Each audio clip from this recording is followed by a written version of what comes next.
My name is Amanda Parvin and I'm the founder of Human to Human Employment. Today we are talking to several people with physical disabilities so that we can understand the do's and the don't from real people, real human beings, and not from empty links or to something very impersonal. Our videos will allow you as an employer and society to feel confident and comfortable in dealing with disability so that we can bring about change.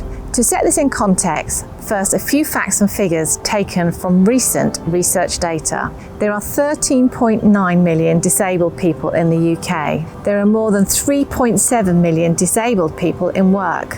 1 in 3 disabled people feel there's a lot of disability prejudice. 1 in 3 people see disabled people as being less productive than non-disabled people. So clearly there's a big difference between public's perceptions of disability and disabled people's experiences. Another interesting fact is that negative attitudes are a major barrier for many disabled people to be connected with others, to feel confident and to be independent.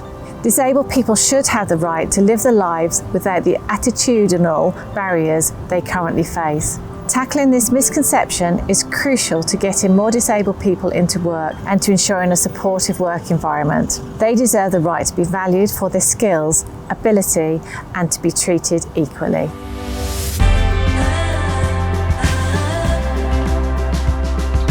So I'd like to welcome everybody here today. We're at Leeds Castle having afternoon tea. So perhaps we could go around the table and everybody could tell us a little bit about themselves.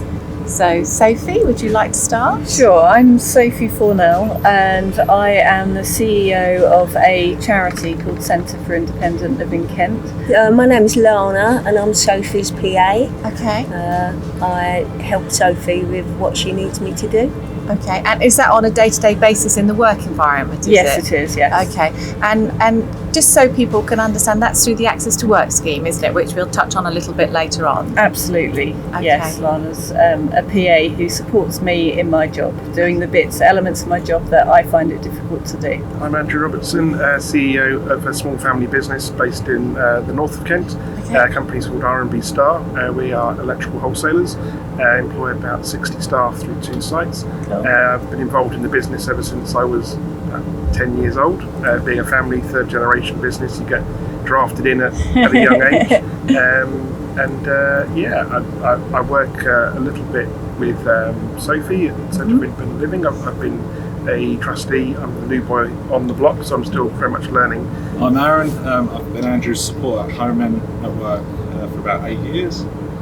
I was also taken on through the Access to Work scheme. Okay, so you help Monday to Friday and Saturdays and Sundays, or Monday to Friday. Monday to Fridays. Usually in the office, but more recently at home. Okay. Business trips away, business trips and things like that. So I'm Donna and I also work for Centre for Independent Living Kent. I'm the Senior Information Officer there, so covering East Kent. Okay. I never realised how big Kent was until I started working for Silk. And I've been working for Silk now since 2006. Gosh. So nearly 14 years. Right. So really, really long time, but I love my job. So I think it'd be really important to understand everybody's disability that we have here. Particularly, were they born with a disability, or has their disability come as they have developed through life? And how does that disability affect your life, and what sort of challenges have you had to overcome? So if we start with Donna, perhaps you could sort of talk us through that. Okay, so I was born with my condition, Okay. so it's a genetic condition. So when I was conceived, there was a change in one of the genes which resulted in the condition that I have. Okay. So the condition's a very long name, Okay. It's spondyloepiphyseal dysplasia congenita. That is a very long name. Yeah, It's a very so short version. we shorten it to STD because that's a lot easier to say. It's what they call a form of dwarfism, so that's the medical term. Okay. I personally don't like the word dwarfism because for me it conjures up, fantasy, fairy tales, and I'm far from that. So what it means, so spondylo is of the spine, Okay. epiphyseal, in your bones you have a growth part called the epiphysis, and there's something wrong with mine, so it affects all of my bones, all of my joints. Dysplasia means condition of, so it's a condition of the spine and bones and joints, and congenital means it's from birth. None of my family have the condition. It's what they call a genetic mutation, so it just happened. We don't know why, but it did. So I'm the only one with the condition in my family. It's very rare. 1 in 100,000 people have STD. I've been fortunate enough to meet other people with STD, which was really important for me, because growing up, I felt, although I've got an amazing family, I felt very alone because people didn't understand, because they didn't have my condition.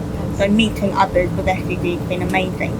So the way it affects me is, you can probably see I'm using a wheelchair. Yes. I can walk a little bit Okay. around the house, but that's pretty much it. And as I've grown up, my mobility has got worse Okay. because my joints, I've had early onset osteoarthritis. So because my joints haven't formed properly, the wear and tear has kicked in a lot sooner. Right. So that's why I use the wheelchair, because of pain in my joints mainly. One of the things that not a lot of people necessarily know, even people that might have known me for a long time, I also have a hearing problem, and that comes with STD as well. Okay.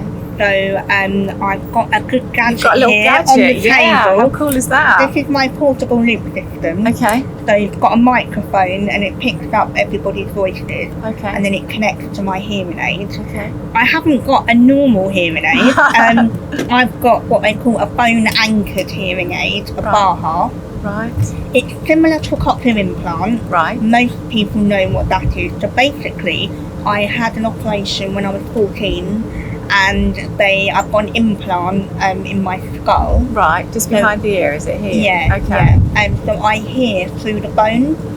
So I've got a permanent abutment in my head, Right. and then I've got the hearing aid that I put on top, that clicks on top, and it works really, really well for me. So it's bone conduction hearing aid. I also lip read as well, so it's a bit of a challenge at the moment with the virus, Yes. with masks and things. Yeah. But you are legally allowed to ask somebody to remove their mask if you need to lip read. So I'm having to be more open about my hearing impairment. I live on my own. I've got a bungalow which has been adapted for me. So I've got a ramp going up, all the light switches have been lowered. I've got extensions on the windows so that I can open those. I have a personal assistant that supports me 5 hours a week at home. Okay. So she does my cooking, my cleaning and my food shop. Normally we do my food shop together, but we're not at the moment because of the current pandemic. Yes. And then I have a PA at work as well, for 8 hours a week. So he supports me. Part of my role is doing outreach, so me seeing people in their own homes, visiting groups and organisations, giving talks about our organisation. Again, we're not doing that at the moment, Yes. but I do have PA support, and that's funded through Access to Work. My PA at home is funded through social services. Okay, that's amazing. So going back to like the challenges that you've had to overcome. I mean, you sound like everything in your life is very kind of organised and in place for you. What sort of challenges have you had to face throughout the years? Then obviously you've had to get equipment. Is that and support? Has that been hard or? So from a very young age, my parents were determined that I was going to go to a mainstream school. Okay. So the condition that I've got affects me physically. It hasn't affected my IQ or my learning. So Mum was very adamant that Donna is going to go to a mainstream school. Yes. And I did. She was ready for a fight, but she didn't need to fight, which is great. Cool. So I went to the local primary school and then the local secondary school. I did have adaptations put in place for me. So I had a specialised chair that I could sit on in the classroom. I had a loop system, Right. although they weren't as small as that back then. I had this big ring around my neck, and then I had a radio aid, and then the teacher had a radio aid with the microphone. So it wasn't far from discreet back when I was younger. So things have definitely got better. Growing up, going through the years, and I think we're going to touch on work a bit later. Yes. But there have been challenges around getting a job. I think a lot of it is people's perception, the challenges with travelling. Like, people don't realise all the things that disabled people, or some disabled people, have to go through to get on a plane. Yes. So, booking your wheelchair in, you have to book that in advance, and there's 101 questions they want to know about your wheelchair: size, weight, what type of battery, does it fold up, all of those things, and you give them all that information in advance. Then you go for check-in at the airport, and they want the information all over again. And I remember once I went with a whole group of people to India, and I checked in. It took me about half an hour to check in, and one of my friends said, "How do you do that? Like, how do you accept that is what you have to do?" And I was like, "But that is just it. You just have to accept that that's what it is." And I think you have to be quite determined as a disabled person. You know, if there's something that you want to do, yes, there can be challenges, but you just got to kind of overcome them. So do you think maybe some people, like you're saying, who aren't as confident, do you think that they wouldn't go out, they wouldn't travel because there isn't the accessibility in society and the understanding? Potentially, and I think, you know, we know people through our work that don't go out, you know, and that's really sad, and that's why it's really important to share that message that is doable. Yes, it is a challenge, but I think if more disabled people get out there, then, you know, they'll see us more, won't they? Yes. So perhaps, Andrew, you could sort of talk us through your disability. You know, were you born with your disability? Did it develop as you got older? What sort of challenges have you had to overcome, and how does your disability affect your day-to-day life?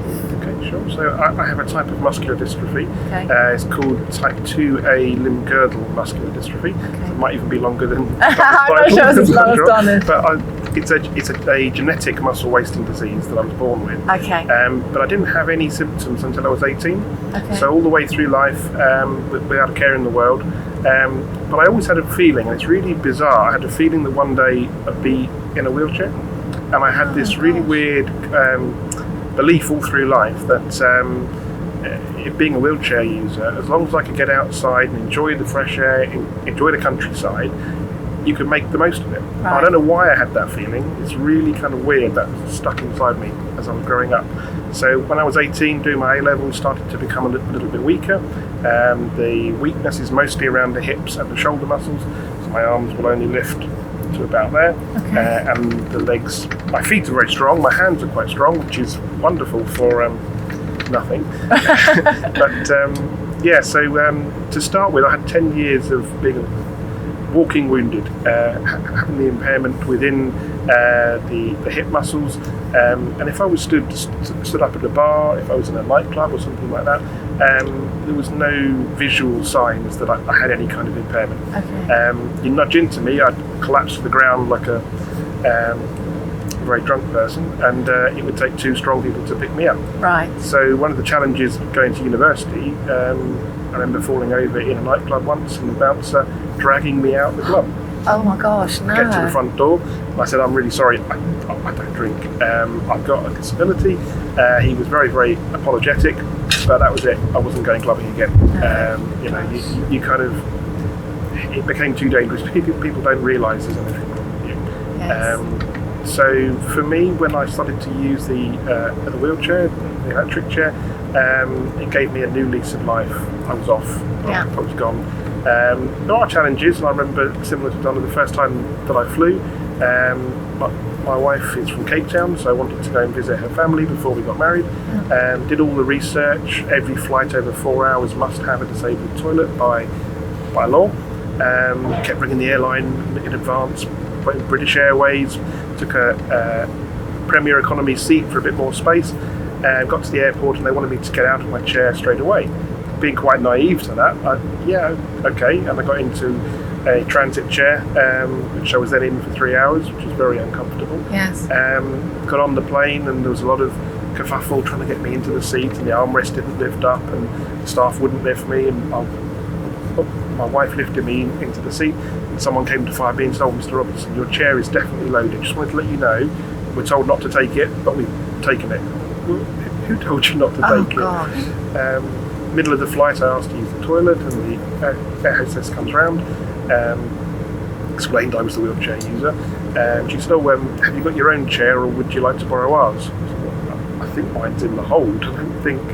So they got out this kind of fold-up transit chair. My wife lifted me onto it, and we then found 4 hours into the flight, 30,000 feet up, it wouldn't fit into any of the toilets on board. And being very nervous about flying, I hadn't eaten anything. I'd taken some Imodium before flying, just in case, and I'd just been sucking sweets and drinking liquid. But for a 12-hour flight, to have to wee in a corridor with a blanket over you, Oh gosh, that's awful. didn't put me off. I've flown 20 times since then. Right. I now know to be more assertive and similar to John. I turn up at the airport, they ask me to get out of my chair, I say, sorry, I need to be in the chair right Yes. up to the point of boarding. And that's perfectly possible. Right. Take equipment with me. I've got a portable commode that travels around with me. And my biggest fear is using the bathroom Right. on a long flight. Sometimes short haul, under 4 hours, there's no requirement to have a disabled loo. The first time I flew long haul to America with Aaron, he managed to get me into the bathroom to use the toilet. Now I'm quite a kind of I like to think I handle the challenges and the disability quite well, but in that moment inside the bathroom I burst into tears. I was so emotional that I could use a toilet. It meant a lot to me, and now I'll only fly Virgin because I know that they have very good capabilities for disabled travellers. But any flight under 4 hours doesn't need to have a toilet by law. So I could be sat on an EasyJet flight going off to Spain, 2.5 hour flight or 3 hour flight, 4 hours to the Canaries, and I'm sat there and I get really angry. I'm not an angry person. I watch everyone going up to the toilet, Yes. queuing to use the loo. Yeah. I've got type 2 diabetes. I won't eat when I'm on the plane. I won't eat before I travel. So towards the end of the flight, I'm feeling quite unwell. I have to lower the amount of liquid that I take on board. And I hear and I read a lot about other disabled travellers that do exactly the same thing. But it is possible, and the end result is definitely worth it, being able to explore the world and go to wonderful places, and you have to pinch yourself. And I was in New York last year going around the streets and I thought, I can't believe I'm actually here. And the people that are around me that helped support me got me there. Yes. But it took that determination for me to go and do that. A little bit of planning and a bit of luck. I'm lucky 20 times on a plane my wheelchair's not been damaged. Some people, their chairs get dropped. I did arrive at Heathrow once at midnight, and one of the baggage handlers said, I know this chair, we dropped it 3 months ago. I said, I flew 3 months ago, and this chair's quite unique. It came from Australia, so there's not many in the country. Oh gosh. Okay, it still works fine. It obviously bounced. Most important thing in my life is my son Thomas. He's 7 years old, and to me, trying to make sure that the disability doesn't affect him in a negative way. There's so many positives about me and Thomas. He sits on my lap still, seatbelt goes round him, and we zoom around town, and we get lots of people looking at us and smiling and seeing that we're out there. Yes. Don't need to hide away. It's possible to go and do wonderful adventures. But there is times when I can't play football with him, or I can't do something, can't get on the floor and play cards with him. And I look at him and I think, oh, I hope it hasn't prejudiced his upbringing. Right. I'd like to think it doesn't, and we go to very long, extreme lengths to make sure that we go out and do everything possible. But yeah, he's certainly the apple of my eye. Ah, and he's having his own afternoon tea He's over his there, afternoon isn't he? He's tea got with his his ham earpods sandwiches in, and his yeah. cakes. Yeah. So he's watching you, keeping an eye on you. Thank you, Andrew. So perhaps, Sophie, you could sort of talk to us about your disability, a little bit about were you born with your disability, or did it develop as you got older, and about the mental and physical challenges that you've had to overcome and how the disability affects your life. I've got multiple sclerosis, and I was diagnosed at the age of 24. Looking back now, I can see that I had it for a number of years beforehand, but I always dismissed it because it was never sort of lingering until I was around about 23. I used to see people, and if I saw somebody who was struggling, I would think, you look how I feel. Right. But I didn't know what was going on with me. and I was working at the time in an office, and my colleagues around me would be thinking, hang on a second, there's something quite gone wrong here. I'd be walking along and suddenly my leg would give way or something like that. And one of my colleagues one day was also a friend, and he said to me, you know that what's happening isn't normal, don't you? And I said, oh, I had a feeling it might not be, but I'm ignoring it because it'll go away, I'm sure. But it didn't, and it got worse. And one day I was really struggling in work, and my boss at the time said, you really need to get this sorted out, you need to find out what's going on. And he drove me back to the station, put me on a train, and told me not to come back into work until I had seen the doctor. So it took a long time to get diagnosed. It was probably about 18 months of going backwards and forwards to the doctor. But with the nature of the illness, it's relapsing, remitting, and often it would be worse when I got hot and was exerting myself. And by the time I got to the doctors and then sat in the waiting room and then got seen, it was gone. And I was telling my doctor, look, I'm not a hypochondriac, I'm not making this up, it's really happening, I just can't prove it to you because it's all right now. And that went on for quite some time. And I remember not knowing what the problem was and not knowing what was wrong with me.